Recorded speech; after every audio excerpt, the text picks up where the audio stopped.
Okay, so keep saying hi. Tell me where you're joining me from. It is lovely to have so many of you on. Um, and I have no idea how long I'm going to be tonight. It depends on how many questions you've got. I'm going to be giving you an overview of this idea I've had, which I'm really excited about. You'll have to bear with me because there's only me and I'm letting lots of people in at the moment. Even if you're on time, when there's a lot of people, it can take a little while for Zoom to let people in. So keep saying hi. We have got people, lots of people from the UK. We've got Dubai. We've got Annie in Canada. Fortunately, Annie, this is one of those times that you didn't have to get up at 5 a.m. Bless her. Annie's in my impact group and she gets up like in the middle of the night to attend calls. She's amazing. Hi, Lynn from South Wales. I'm waving to you just below me there. Waving to Joe up in North Wales. Axminster, thank you, Mark, because I'm thinking like I know the carpets, but I'm not exactly sure where it is. So that's very helpful. Axminster in Devon. So we've got lots and lots. Portugal, Toaster, Diane, I do know how to pronounce it. Oh, wonderful. So say hi, everyone. So you are here tonight. You are under no obligation whatsoever. When I ask you to sign up on a waiting list, it is so the people I then talk to have asked to be talked to. Because, it might not be the right time for you. So rather than talking to everyone, if you ever see this from me again in the future, when I say a waiting list, it's just so I can say, we'll have a meeting like this, and every single person on this call wants to be here, which, when there's things that at the wrong time, it kind of changes the atmosphere. So it's really good. But you do not have to take another step if this doesn't suit you. Okay, totally, you decide from what you hear. So I had this idea. I'm out walking the dog last week. And the thing I see, there's certain things that come up a lot in my groups and other people's groups that are maybe similar to mine or full of early years and key stage 1 practitioners. So that's 3 to 7 year olds, if that language is less familiar. And people constantly ask about progression from early years into key stage 1. So just pop in the chat box. Is that something that you've either asked about or you are concerned about? And you've put something up about steps, understanding progression yourself, worrying about progression, wondering about where children should be at a certain point, worrying about children who are older and haven't got the foundational skills and not knowing how to give them those skills in a way that is going to suit the fact that they're still older, so they have a different way of learning, because a 6 and 7 year old, of course, has got a lot more experience of life than a 3 year old, but they might need what the 3 year olds had and they haven't had. So I hope that makes sense to you. Just let me know, is it something that's on your mind? Because that's what I hear a lot. And I was thinking, it's absolutely up to an individual whether they treat the time when the children leave us, because as most of you know, I was a teacher for many, many years. So I'm coming at this from having taught in the classroom, and I've taught reception up to year 6 full time. But when we break up for a longer summer break, the pattern for me, and of course, this is just me, you might be able to relate to this, it might be different. I used to basically fall on the floor for about 2 weeks and didn't go anywhere and didn't do anything because I was just so unbelievably tired. And then if I was lucky, I might have somewhere to go and have a break or something. But particularly the last 2 weeks of the holidays, like it or not, my head was, I need to start thinking about school, because if I didn't, and I didn't always want to, I was going to hit the new term with everything that happens when you're a teacher, plus having to really, really think about everything I was teaching. And I'd much rather hit that new term with feeling, I still think I've always been scared. Just pop in the chat box. Does everybody still get that I've forgotten how to teach dream? Yeah, anybody who's really young and thinks that's a young teacher's dream or early in the career, it's not, honestly. And you every single year you think, literally, someone's going to find out I have no idea what I'm doing and I just can't remember anything, and how am I going to manage all those children and all of this? So it's very, very normal. And I thought, those people who love learning and want to, the highway to your well-being, the highway to you enjoying your teaching, having much better mental health and therefore physical health and relationships with your family, the more you feel good about yourself. Does that make sense, that that's the best way to have well-being? Yeah. And the more you know, and the people who work with me a lot, the more tools you have you are more brave in doing what is right. And when you do what is right, what you believe in, you do less of the stuff that drives us all absolutely crazy, because it's never going to be an easy job being a teacher. But when you're a really good teacher, it's not working less hard. It's just doing the stuff that makes a difference. It's all you want to do. Again, tell me in the chat box if this is you, because a lot of discussions, and I say I've been around a long time in teaching, it used to like finish me off completely, but I didn't really mind that as much. If everything I'd been doing, I could see the light on in my children's eyes, and I knew that I was changing their lives. I just don't like doing the stuff that I'm thinking, why am I doing this? It's driving me bonkers. So that's the premise. So I keep the conversation coming in the chat box. That's why I'm doing what I'm doing. It is totally your choice whether you decide to do some learning, but I can and will offer you these 2 weeks, and I've set it. It's not going to suit everybody. And the trouble is, if you try and suit everybody, you end up suiting nobody. So I decided to look at where lots of you are with your break, and I'm positioning it. So if you've got something to write on, I will reiterate everything that I tell you. So don't worry, but it's always good to kind of jot some stuff down. And of course, you can ask me questions at any point. When we get into questions, if you can put a capital Q in the chat box, that helps me with the amount of people that we've got on the call to find a question. Okay, so if you can do that.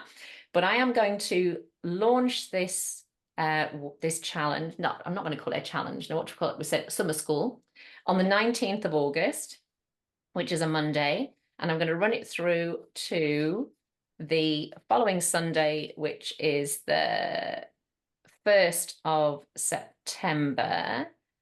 I think, I'm just looking. Yeah, no, that's right. Yeah, so it's going to be, think of it, sorry, there's still more people coming in. That's wonderful.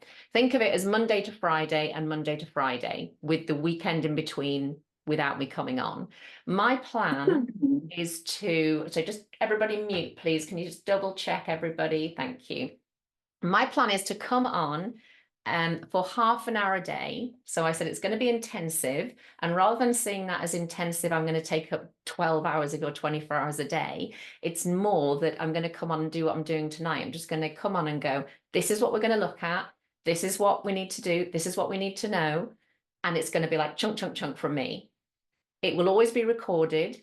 So therefore, if you're joining us tonight or catching up and you are in a part of the world where you're going to be teaching when I'm doing it, or you're doing other lovely things, don't let that be a mindset reason for you not to join in. If you don't want to join us, that's fine, but don't ever make up reasons that like, oh, well, I just, I was teaching or I was just too busy, because we know you can't find time, you have to make time.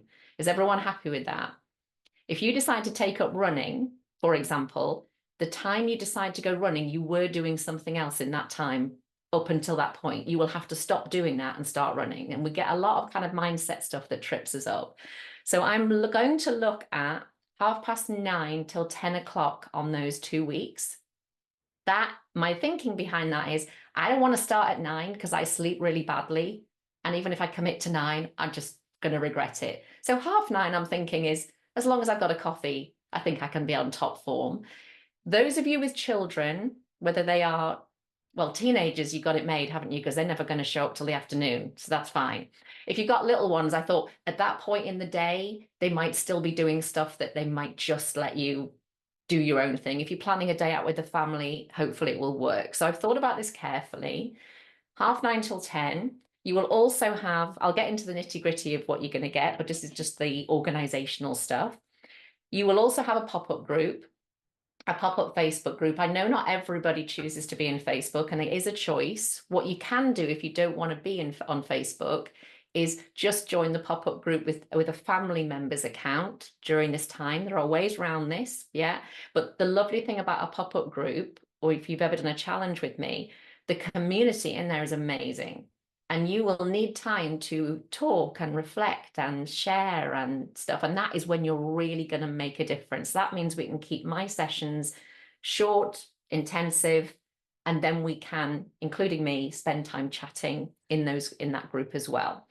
So does that sound so far? I say I'm not intending to please everybody because I can't. All right. And it'll actually be better for you if I'm this is what's going to happen. This is when it's going to happen. Much less stress for you.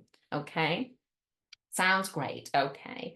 So yeah, and if you know, if you're in Scotland, if you're in the Middle East, if you're in a school in New Zealand or Australia, you're going to be teaching at the end of August for all different reasons. I'm not sure about Canada and the US, but you know, in a way, it doesn't matter. Okay. If you want to join us, you might be able to hit some of the lives, but you will still have me doing my stuff and you'll still have access to me through the Facebook group. Okay. So it's all great. So that's the organizational side of it. I'm going to share my screen because what I'm super, super excited about, I'm going to scare you all now and just show you on screen. Oh no, it hasn't, it's gone to there, you're all right. Let me see, right. I can see Jen and Tracy. Can you see a little child with things around them there? Yeah, brilliant. Okay, because I can't see the chat box at the moment. I'm just going to make that as big as I can. Okay, so what I am incredibly excited about is we are going to have people joining this training who've worked with me for the 4 years that I have run EYMaths. So anybody who doesn't know me, I used to teach maths myself. I used to teach primary and early years myself. I was then a local authority consultant and a senior leader in primary schools. And before COVID, for 11 years, I taught maths to teachers all across the world, right up to year 6 and into secondary. And when COVID hit and took my business away from me, I started EYMaths from scratch with no customers online. So I have met some people that are on the call today right back 4 years ago, and they've stayed in my world and stayed usually members of my impact group. Some of you are going to come to me being what people call themselves lurkers. You may very well have been with me for 4 years and I don't know you because you've been lurking, and that's fine, as long as you've been taking lots of good stuff and you're watching the YouTube channel and so forth. Or you might be brand new to me. Now, the thing that excites me, and I hope it does you, is to me, none of that matters. What matters is, the only thing that matters is I want a group of practitioners, regardless of your role, regardless of your age, regardless of your experience, regardless of whether you had a great time in maths at school or not, because I certainly didn't. All you need to want to do is invest in yourself and believe that by investing in yourself, you will change, and therefore you will change the way you teach maths. You will change how you feel about maths. You'll change how you feel about yourself as a person. And you will go on to influence so many other lives, which I think is what most educators want to do. You want to make a difference. And by having people in the group who are very experienced in my training and could stand up and say the things that I'm going to be saying, alongside people who are brand new, we've had many people, and there's some of them on the call tonight, they'll come into Impact in particularly, which is my slightly higher level membership, and they consume everything that I'm offering. And they just kind of land in the middle of stuff. And it isn't to do with how long you've been training, it is to do with your attitude. So tell me in the chat box again, does that make sense? And for anybody who's unfamiliar, and if you ever hear me on the calls, I might mention somebody and it's obvious, like I mentioned Annie in Canada, you'll think, oh, she knows Annie and I don't know Karen and I haven't done any of this. That mindset is not helpful. It's only, the only thing I care about is what you expect from yourself, what you're aiming to get out of this, because I can change your perception of math so much that it changes your life and the lives of others, which I think is just, you know, it's a wonderful opportunity. So on the back of that, sorry, we've still got people coming in. Hello, everybody that's just joining us now. So I started to unpick, this is what the focus is going to be. Maths is not just number. We did have an awful time, and it's still a few bits lying around, where we had something called the numeracy strategy. And I don't know how the government ever managed to call it the numeracy strategy, because obviously numeracy is hugely important and it's a significant part of maths, but it isn't all of maths. But I am very deliberately focusing in on number, because when I can shift your thinking in number, then the next step is, let's have a look at shape, let's have a look at measures, let's have a look at how what we've changed in the way that we teach number will influence how we then think about shape and measures and so forth. So it's not that I'm kind of ignoring that. And obviously with 2 weeks, 10 days, 10.5 hours, we need to focus in and do what we're doing really well, that just one thing. So having said just one thing, when I sat down to do this, can you pop in the chat box if you've done any of the challenges with me? Because I think I talk about what I'm going to say now in the sunflower challenge, and I think I talk about it in the 1 to 10 challenge as well. So just, if you haven't, just put not yet, because that yet word is really powerful. Okay, so you keep putting your answers in there. Now, what I do, if you look at this diagram here, is I get people to draw a picture of a child and think about how children become writers. And then people look at it and they go, Karen, have you written the wrong word? Did you mean maths? And I'm like, no, I meant writers. When you are a writer, you are not just using phonics. You are not just making marks. You are not just thinking about the fact that there are gaps between words, which of course, when you speak, there aren't. You're not just thinking about your ideas. And if you think about the many, many skills that when someone can write fluently, those things are exactly like on this picture. They're happening around the child, these tools. Someone's drawing on my screen. How have you managed that? We did have that happen once. If someone thinks they might have accidentally drawn on my screen, just be careful with your phone. I don't know how that happens, but it does. Did everybody see over here? It's very weird how it's like somebody else taking over my computer. So we need to think that maths is just the same. You cannot be numerate when you are just doing one skill at a time. All right. So the way the maths curriculum is taught and has been taught forever is a linear curriculum. And if you look at most schemes, if not all schemes, is like a focus on this, then a focus on this, then a focus on this. And we do a lot of teaching, but there's not a lot of learning. What we've got here is 12 aspects that need to be happening all the time for someone to end up being numerate. This could be you. This doesn't have to be a 7-year-old. And what we do, if you imagine you've got a spotlight in your hand, and I'll move the pointer here, but if you had a spotlight and you shone the spotlight on here, we want all of the other things to be happening by the time we've introduced all these tools, but we're going to shine a torch on a tool that we're going to sharpen specifically. So I hope, again, that makes sense to people who haven't worked with me before. You can't like open a box in maths and teach shape and then shut it and then go and teach doubles and then shut it and then go and teach odd and even numbers, because all mathematics is connected.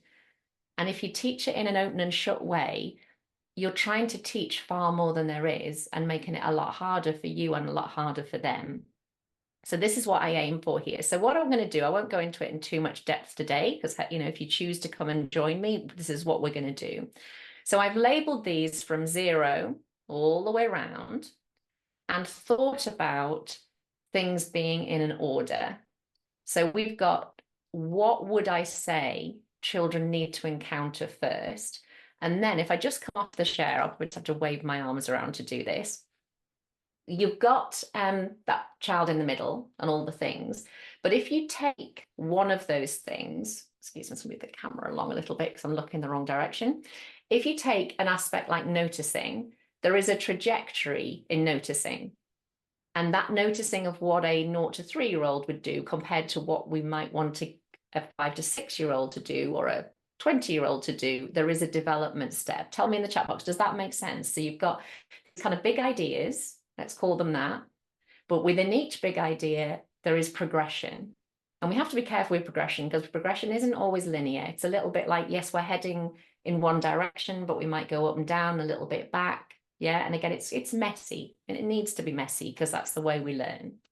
Okay. So if I go back to here, and what I'm going to do with you, what I'm going to offer you is, I haven't written this yet. This is why this is so new.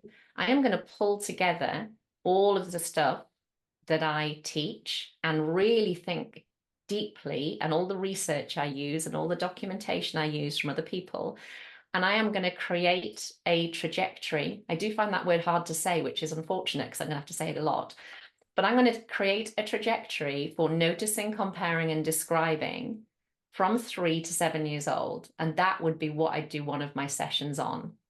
Now, you notice there's 12 things here and only 10 sessions. I'll work that one out, how I'm going to do it. But what I've done underneath is linked it to the maths. So when a baby notices that something is empty and tips their cup upside down and looks in it, that is part of the baby trajectory of noticing. And they're comparing as well, because they're thinking, well, there was something in it and now there isn't. And I want to help you all to see what that looks like at different stages. And then also, those of you working with children with special needs, my nephew is nearly 11 years old and he is 11 months old developmentally. He has something called Dravet syndrome. He also has cerebral palsy and he has autism as well.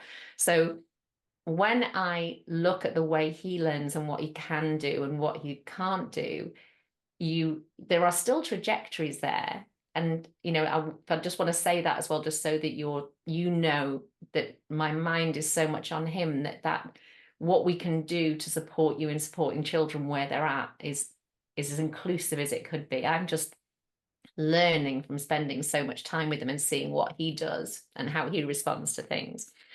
But then I've gone round with perceptual subitizing, labeling, linked to perceptual subitizing. So that is about the ability to put a number name to a quantity. They already understand that things have quantity right from babies, but the idea of calling it 2 or 3, that's a made-up system that humans have created. Then we've got part whole, conceptual subitizing, which is the basis for all addition, subtraction, multiplication, and division. That is so exciting. We've got counting for ordinality. Instead of counting to find out how many, counting to understand the number system in terms of 4 always comes after 3 and before 5. And also the idea that something can be the 4th thing, but it isn't 4 things. If you're the 4th person in a row, you're not 4 things, you're still 1 thing. Then we've got the idea of unitizing. I watched some videos the other day coming through from the NCETM in Key Stage 2, and they talked about introducing unitizing at Key Stage 2.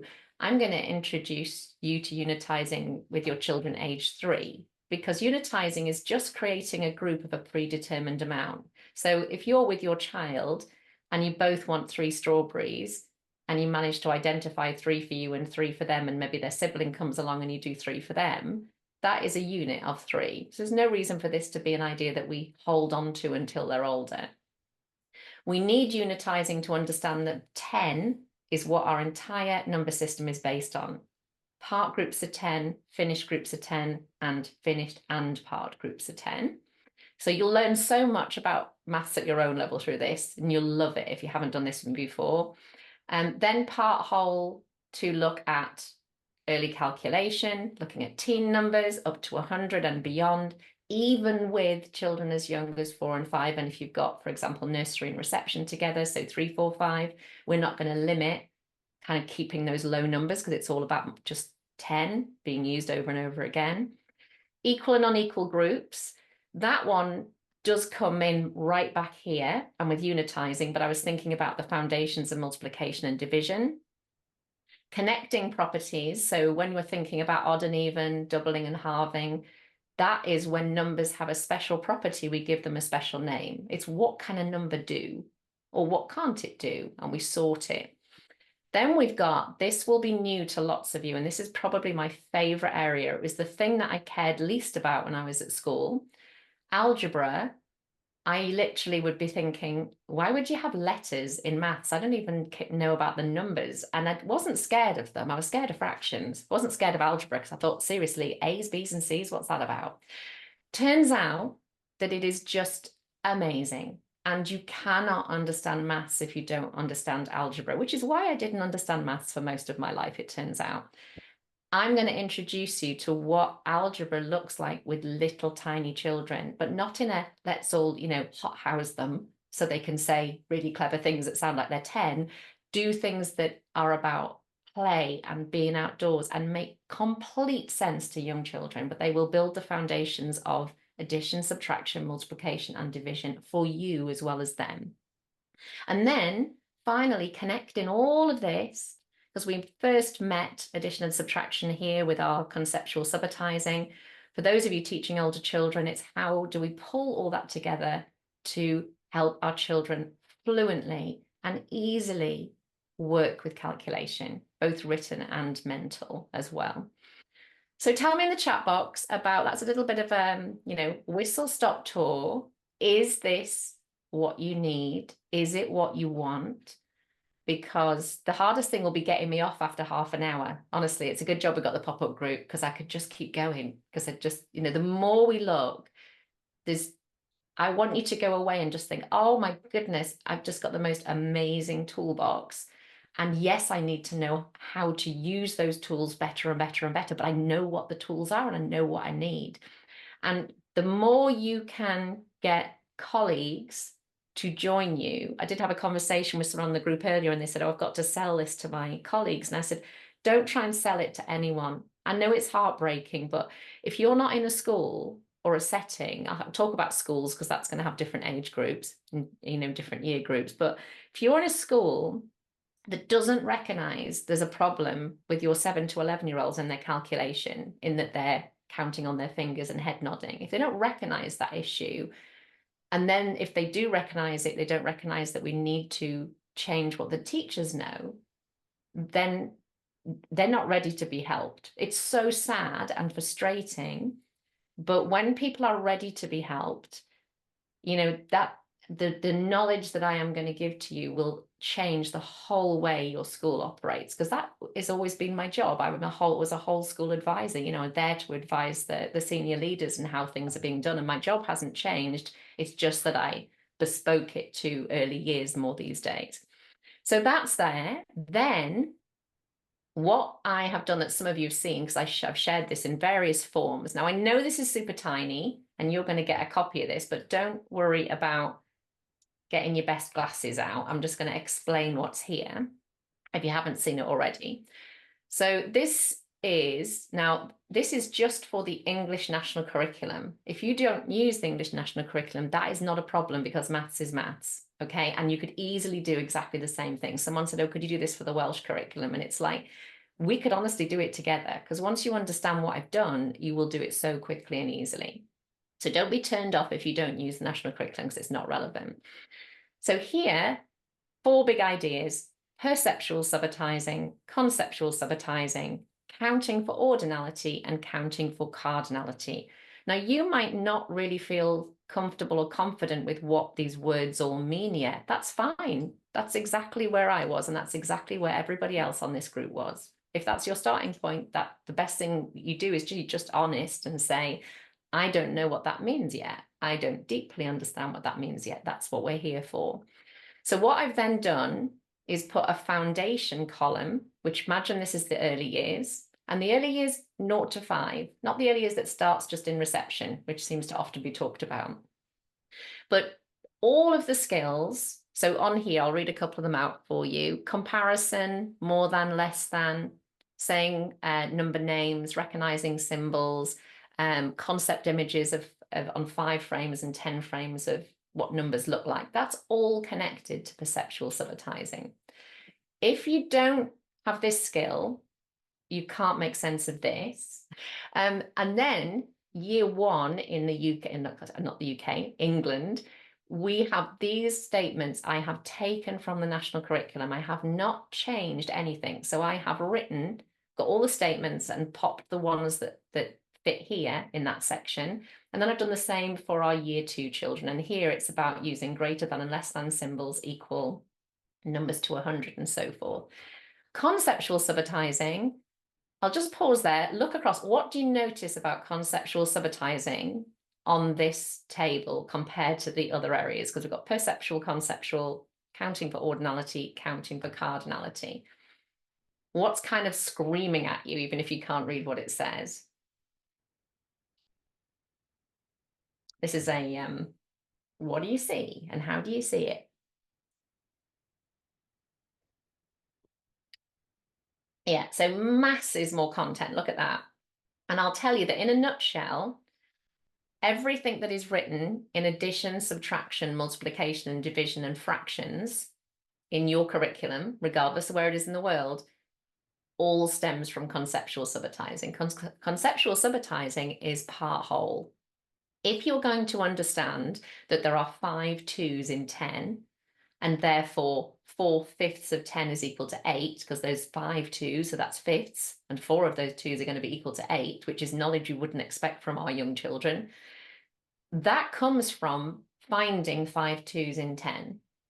It comes from understanding that 2 is equal to 2 is equal to 2 and that you've used up the whole 10. And that's not a difficult skill for our children, but our children aren't taught to calculate using what we'd call concept images. Those of you in the group that are strong with 10 frames now, can you easily picture a 10 frame full of counters, and can you see the 5 2s? So if I say to you, because it's divided into 5 equal groups of 2, as I say, it's fifths. If I said, what's 3/5 of 10 equal to, you could then think, well, that'll be 3 of the 5, so that's a 2 and a 2 and a 2. It's equal to 6. Most of us did not have any visual images like this, and we were all taught to like switch things around and, I don't know, say a magic word and hope it all worked out right. So that is going to be anything in your curriculum to do with calculation. As I say, this is going to change how you calculate, which is really empowering.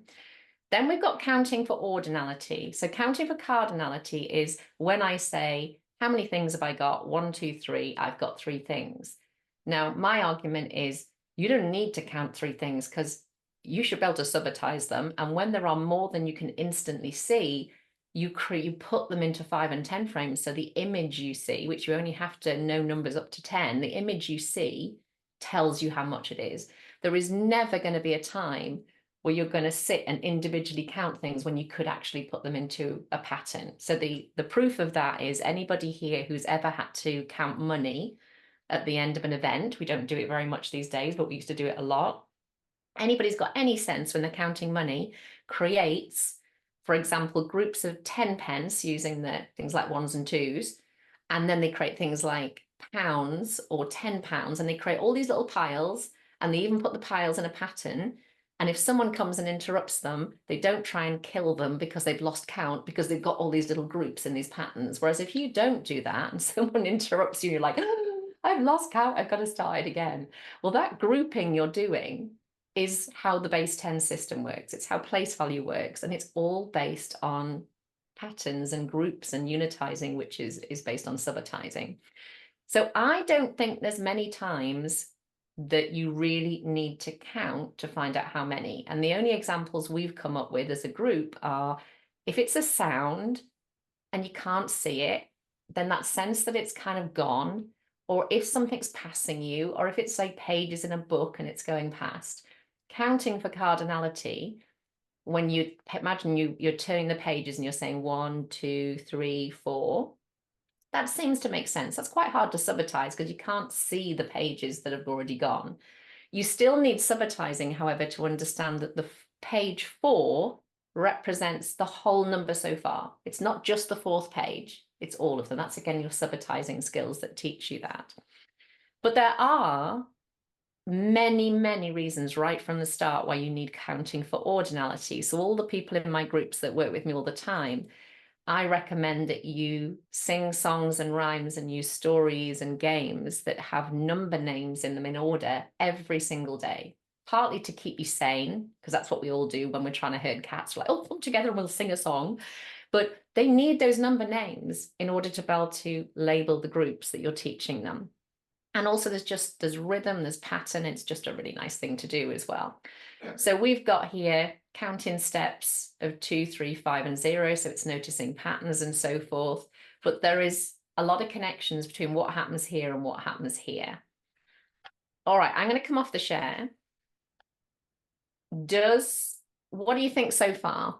Again, is it the right time for you? Are you seeing stuff that makes sense? Is it stuff that you feel is missing? And let's say, I want to take you on a journey. You'll never get to the end of this journey, but it's a blooming good journey to be on. Okay, so have you got, I'm going to have a little look over on the Facebook group as well. We've got 10 minutes now for questions. Most questions are usually around organizational things, and that's absolutely fine. Okay, and I'm not out to trick anybody. I'm not out to get anybody to sign up who doesn't want to do it. My job is to make your life easier and better. So any questions, have a little think, because I'm going to pop over to the Facebook group because there were a few on there. And we'll see how many we've got time for. And of course, I'm always available to you. Let's have a look then. So if you do have questions after this, hopefully what I've shown you reassures you as to what you're going to learn. And you're going to learn far more than you ever could imagine. But there may be things you think about after this session, and you know, whether you sign up or not. And then if you want to ask me on the 3 to 5 group, because it's, you know, or you can email us. Let's have a look. Oh, there was interesting conversation here. I hope you're all in. If you're not in the EYMaths 3 to 5 with Karen Welding community on Facebook, please join, because I'm basically available to you whenever you want me. This was in a Derek Haylock book, and people were talking about, is it one bike? Is it confusing that it's called 8? And this is a brilliant example of, it is one. It's also the 8th bike because it's got 7 and 9 round it, but its name is 8 in this case. So it's got nominal, ordinal, and cardinal happening together, which is great. Oh, look, anybody not notice here? Look, IKEA 10 frame duvet covers. There'll be a mass, like an elephant herd running that way now. Let me see. I think most of them are about money and stuff like that, which is, again, fine. I'm going to stop sharing because I can't concentrate. I'm going to come back to what, okay. Q from Becky. When do we get to sign up? I'm a Pathway member. All right, so let's talk money. I hope it won't surprise you that what you're going to get and what it costs don't match. You're going to get 10 days with me, and you're going to get 12 new trajectories that I haven't even written yet. And what I'm going to charge you is going to be far less than the value you're going to get, because you get to keep those and you get to use those forever. You must, I've written this on my board, please don't assume that your school won't pay. We have got to get out of this, everybody, that we just think, you know, it's brilliant that you want to pay for yourself. And if you need to, then definitely do. But I think some people are assuming, and that means in a way there's a disconnect in our brains about the value of the training, because if you know this is going to impact on your school, and I get bought in by schools all the time, make sure that connect in your brain is that schools need to spend money on training. So I just say, just don't dismiss that, okay? Don't think of it as because I'm online, it's kind of something that's slightly separate. But the training is £99. As it's worth far more than that. And as you know, you can't go on a course for that cost. If you're in Pathway, you get a £15 discount, and the code is in your group, in the Facebook group. So go and have a look. I posted it tonight. I will email that to you as well, but not tonight. If you're in Pathway, you get 25% discount. So that's members, but everybody else, what I have set up, let me see if I can take you over there as well. You're going to get an email with a link after this session. In fact, I think it's already gone out at 8 o'clock because I wrote it before. But let me show you what I have created. See if I can get... Let me think what I'm looking for here. You're going to see the back end of my website, which is not pretty. Okay, right. So you're going to get a link to a page that looks like this. So you've got two choices. You can either just go in as an individual and click on buy now. And if you go on the buy now, I hope this all works. I have tested it all. Right. If you're an impact or pathway, you just put your coupon code there and it will discount it. But actually, if you use the link I put on your groups, it will discount it automatically. So that's super easy. But for many of you, and I really want you to check this out with your school. Hang on, I'm going to have to do a little bit of group opening. There should be a form there, everybody. So I'm going to quickly do that when you're thinking of any more questions. There's a form here, and you can book your place, and then you're asking for an invoice, and we will invoice your school. The good news is, have a little look down here, and I'll have to pop the form back on. It's disappeared. But if you're not in Impact or Pathway, that's fine. If there's 3 or 4 members of your staff from one setting, you can save 5%, and you just tell us in the form that I'm gonna re-add in here.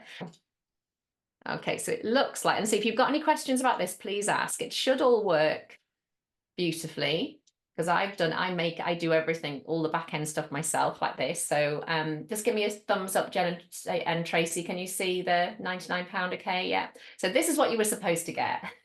So what it asks for is just contact details. And then what I've put near the bottom is number of staff logins. So if you're a school that wants 5 and you send that in, we will then invoice you with a 10% discount. You don't have to do the maths or ask, work out anything. We'll do that automatically. And if you are in pathway, impact, or none, you can select that there as well. So if you need to pay by invoice, you don't want to pay by credit card, and you are pathway impact or team impact, we again will take off your discount and only charge you that certain amount. So I've tried to make it as easy as possible. You are all getting the heads up. You are getting the head start. So I've sent an email. I think, has anybody got theirs already? If you're on the waiting list, yeah, went out at 8 o'clock with the link. I tell you what, let's do this. Let's do this. Right. See if this works. That looks, let's go on to preview.